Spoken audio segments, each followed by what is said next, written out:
Eu convido para falar agora o Fábio Coelho, diretor-geral do Google. Fábio. Obrigado. Quer dizer, temos eu e o Paulo aqui, somos os últimos desse painel. E eu vou tentar não ser redundante com todas as mensagens anteriores, mas primeiro, obviamente, agradecer a Abranet e parabenizar o pessoal que falou antes, porque vocês foram os que abriram caminho para essa revolução que está começando. Quando eu falo que essa revolução está começando, a gente falar de inovação e falar de internet, tem várias perspectivas que a gente pode abordar. Eu vou tentar pegar um ponto de vista um pouco diferente aqui hoje, para a gente, até para criar uma provocação e para que a gente deixe uma mensagem um pouco mais alinhada com o espírito democrático da internet no que se refere à geração de negócios. Vamos lá. A gente está no começo dessa revolução, no começo de uma revolução digital, onde a economia do carbono devagarinho vai se transformando na economia do átomo, economia digital pura. E essa economia digital, ela subverte um monte de valores que a gente considerava na economia tradicional. A noção da escassez, ela se transforma, a noção da utilização de recursos é completamente diferente, a noção de velocidade é completamente diferente, e com todas esses paradigmas alterados, a gente começa a olhar uma outra transformação que ocorre também, que é exatamente a acessibilidade. Hoje nós temos no mundo em torno de 6 bilhões de telefones celulares mal distribuídos, como foi bem colocado aqui, e tem mais ou menos 2 bilhões de cidadãos com acesso à internet. Ou seja, a conectividade é tão desejada, ela é tão necessária, as pessoas valorizam tanto com a conectividade que, mesmo que seja uma conectividade paupérrima, as pessoas buscam esse tipo de conectividade, mesmo que seja um telefone celular pré-pago para receber uma chamada telefônica que pode representar um bico de fim de semana ou um emprego novo, aquilo ali na lista de prioridade dos cidadãos está lá em cima, está lá no alto. Devagarinho, por uma questão naturalmente de força de mercado, amadurecimento e do fato de que a prioridade vai puxando isso cada vez mais e vai provocando que a sociedade se organize cada vez mais, a gente começa a ter um movimento onde a gente vai ter 7 bilhões de pessoas bem conectadas nos próximos anos. E essa conectividade é uma conectividade 24 horas por dia, 7 dias por semana, em qualquer lugar onde a gente estiver. E o espírito que está por trás disso aí é uma transformação muito maior do que a transformação que a gente viu até agora. Eu fico um pouco cético, sinceramente, quando eu vejo empresas tentando ser as donas de processos de inovação, porque eu acho que o processo de inovação ele é fundamentado cada vez mais nessa economia digital, num ambiente aberto, onde esse ambiente aberto ele conta com a colaboração e a participação das pessoas. Essa velocidade de inovação ela vai se acelerar dramaticamente quando, ao invés de termos poucas empresas e poucos indivíduos tentando fazer os seus startups, esse custo de entrada, essa barreira de entrada cair tanto, e o custo de acesso ao conhecimento cair tanto, que nós teremos todos capacidade de ter um processo inventivo muito mais colaborativo, muito mais rápido. E quando a gente pensa nisso, eu volto para uma realidade bem do dia de hoje, que é a inovação e sua aplicação na publicidade.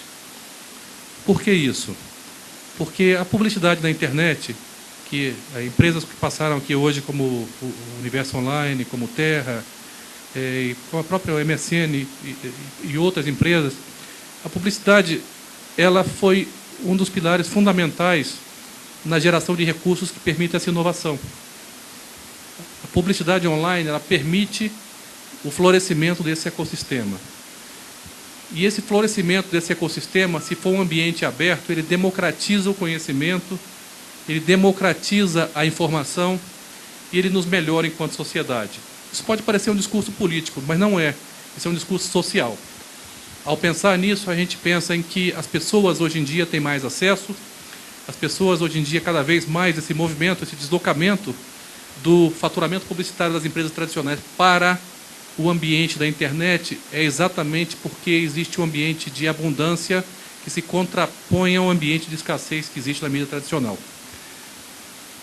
Esse movimento também, ele emana de um usuário que ele pensa no seguinte: eu não estou apenas disposto a ter uma comunicação unidirecional. Eu quero uma comunicação bidirecional, não linear, onde eu possa estar interagindo com os conteúdos que eu quiser, e eu quero um conteúdo customizado para as minhas necessidades e meus interesses. Isso para dizer o quê? Que cada vez mais nós vamos ter capacidade de estar mais educados, informados e ilustrados dentro das buscas e dos processos que nos interessam. E cada vez mais o conhecimento vai estar disseminado, e disseminado geograficamente pelo mundo inteiro e compartilhado entre pessoas. Temos exemplos e exemplos e exemplos disso nas empresas. Mas isso começa com uma internet aberta e começa com uma filosofia de colaboração. Vou contar um pouquinho para vocês de como a gente vê isso no Google. Logicamente, com plataformas abertas, com ecossistemas compartilhados. O Google hoje em dia tem uma economia por trás do Google de em torno de 500 mil entidades, empresas e pessoas no Brasil. Sejam eles parceiros de publicidade, sejam eles produtores de conteúdos do YouTube, sejam eles desenvolvedores de apps para mapas, para Android, para Chrome, para todas as distintas plataformas que permitem que floresçam ecossistemas por trás disso. Isso aí, as políticas públicas ajudam bastante o florescimento disso. Mas mais do que políticas públicas, é o ambiente se tornar propício e permitir com que essas pessoas tenham acesso. Essa acessibilidade é condição fundamental. Outra condição fundamental também, para que a gente consiga continuar inovando, e sabendo que a inovação pertence democraticamente a todas as pessoas, é a questão de ter um ambiente com regras claras. E o Marco Civil está aí para nos ajudar a que esse ambiente com regras claras possa continuar fazendo com que as empresas estejam estimuladas a fazer investimentos no Brasil. Porque o capital, assim como o capital intelectual na época da economia digital, ele é muito mais arisco, ele se movimenta muito rápido. Especialmente se a gente tiver burocracia e não tiver infraestrutura. Eu saí do Brasil em 2001 e voltei em 2009. Eu fiquei 8 anos fora daqui e acompanhei o florescimento. Eu era presidente do negócio de internet da AT&T nos Estados Unidos. Eu acompanhei o florescimento dessa indústria que vem no bojo do crescimento da banda larga no mercado americano. E os benefícios que isso traz para todos aqueles que são parte desse ecossistema. Eu volto para o Brasil em 2009 e encontro um país melhor, com 40 milhões de pessoas incorporadas à classe média, mas encontro ainda desafios enormes do ponto de vista de infraestrutura física, infraestrutura digital e educação. Então, acho que a gente tem uma responsabilidade de, ao trabalhar esses 3 pilares e manter a internet aberta, democrática e criar as condições para o investimento, para que a gente possa trazer esse empreendedorismo do ambiente digital para o Brasil. Voltando um pouquinho para o Google. Quando a gente olha o Google hoje, o brasileiro e o Google, nós temos uma história de amor. O Brasil é o segundo mercado em número de buscas do Google no mundo, como o Vigílio bem colocou aqui antes. É o segundo mercado do YouTube em consumo de conteúdo gerado pelo usuário, mas é o 9º em produção de conteúdo. Por quê? Porque a gente tem que continuar apoiando a que o brasileiro possa produzir mais conteúdo e se refletir na web.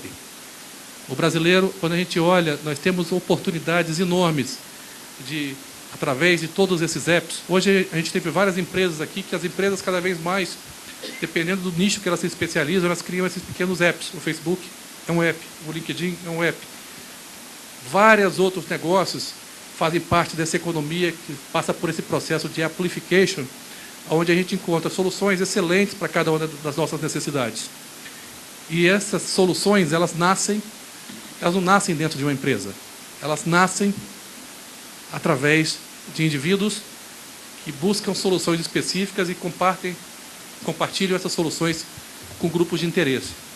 Então, quando eu vejo isso hoje e vejo a transformação da nossa indústria no Brasil, eu acho que o nosso maior desafio, sem dúvida, é continuar gerando as salvaguardas, desonerando para que a gente possa continuar fazendo com que as empresas transnacionais façam esse investimento no Brasil, porque elas enxergam não só o mercado consumidor, não só um mercado vibrante, onde a gente tem uma língua que nos protege, onde a gente tem 200 milhões de pessoas e praticamente 105 milhões de pessoas conectadas, mas mais do que isso, elas enxergam o brasileiro como ele é, que é um povo extremamente lúdico, extremamente empreendedor, e que, apesar de algumas dificuldades, a gente tem recursos naturais maravilhosos nesse país e tem condições de gerar essa economia digital de uma maneira como poucos têm. Nós no Google somos 500 no Brasil apenas, 100 dos quais em Belo Horizonte. Nós temos 100 engenheiros em Belo Horizonte. O professor Virgílio conhece bem o pessoal da Aqua. O Google, quando chegou ao Brasil há 7, 8 anos atrás, eles compraram uma empresa em Belo Horizonte e hoje tem gente de 13 nacionalidades lá, inovando, criando soluções que vão para o mundo inteiro. Mas são poucas. A gente tem poucos núcleos de excelência no Brasil espalhados pelas nossas capitais. A gente precisa ter mais. E não dá para esperar o governo fazer isso por nós. Eu acho que a questão é essa. Não dá para esperar que o governo venha e fale, não, olha, empresas vocês têm que inovar. Eu acho que a gente tem que gerar a base para isso acontecer. E essa base exatamente é economia aberta, regras claras, apoio ao empreendedorismo, apoio ao microempresário, porque ele gera emprego, e, logicamente, educação digital. A educação digital, ela ajuda na formação dessa mão de obra e permite com que a gente consiga ser competitivo num cenário internacional. Essa competitividade vai, em última análise, gerar divisas para o nosso país. Com todos esses elementos na mesa, e olhando a nossa posição enquanto empresários ou executivos, eu sou aquele brasileiro que acredita que a gente está no caminho certo. Vejo a presidenta Dilma Rousseff apoiando, vejo o PNBL como uma prioridade. Acho que a gente tem que pensar em todas as camadas. Tem que pensar na camada de infraestrutura, tem que pensar na camada de acesso e tem que pensar também na camada do marketplace, aqui em cima. E essa camada do marketplace, muitas vezes, ela é esquecida, porque a gente está pensando numa coisa mais básica hoje em dia. A gente está pensando em como é que a gente gera acesso para as pessoas. Porque a nossa qualidade da nossa banda é tão ruim, é tão insuficiente, é tão desequilibrada, e não é uma solução trivial, porque isso envolve dinheiro, envolve investimento das companhias, mas a gente ainda não está pensando no nível de cima. Enquanto alguns países, seja porque são menores geograficamente, ou seja porque já despertaram para essa realidade, ou têm um nível de investimento maior, elas já começam a ser países com muito mais capacidade de empreender digitalmente do que a gente. Então, quando eu olho isso e olho a relação que a gente tem com essa revolução digital, eu volto 100 e tantos anos atrás, quando ocorreu o advento da eletricidade. Tinha gente que falava, poxa vida, isso vai dar choque, não chega perto. E, então começa a haver toda uma discussão em torno disso, mas na verdade a eletricidade gerou toda uma série de novos negócios que ninguém imaginava que ocorreriam naquela época. Toda uma transformação profunda na sociedade que ocorreu naquela época. E isso é exatamente o que está acontecendo hoje. O último exemplo que eu deixo para vocês de inovação, a gente às vezes confunde inovação com invenção, né? Essa semana agora o Google lançou o Google Glass. E o Google Glass é aquele óculos que dentro do óculos você tem uma câmera, você consegue tirar foto, você consegue filmar com controle de voz, você consegue ativar mapas, ativar e-mail, ler através de um pequeno óculos que está aqui. Aí eu olho, eu penso nisso, e é uma reflexão que vale, há 3 anos atrás, alguém falaria que isso é ficção científica. Isso não está ocorrendo. Um carro que dirige sozinho, isso não está ocorrendo. Essa inovação já está muito mais perto da gente. Assim como se a gente pensar em 2006, e a gente dissesse que alguém algum dia, em 2013, 7 anos depois, estaria teclando num pedaço de vidro, uma pequena barra de vidro, e vendo um vídeo, ouvindo música, escrevendo um e-mail, de qualquer lugar, a gente diria que a pessoa está pensando longe demais. Na verdade, a gente tem que pensar mais rápido. Eu acho que a provocação é que nós, no Brasil, a gente olha essas invenções todas que vêm de fora e a gente não pode ter aquele mesmo complexo de vira-lata que a gente tinha no futebol até 58. A gente tem condições de fazer isso aqui. A gente tem profissionais bons. A gente tem um país com tanta mão de obra boa. É só questão da gente se arrumar um pouquinho mais e deixar as coisas seguirem o seu curso. Tá? Para essa mensagem que eu queria deixar com vocês. Obrigado pela atenção.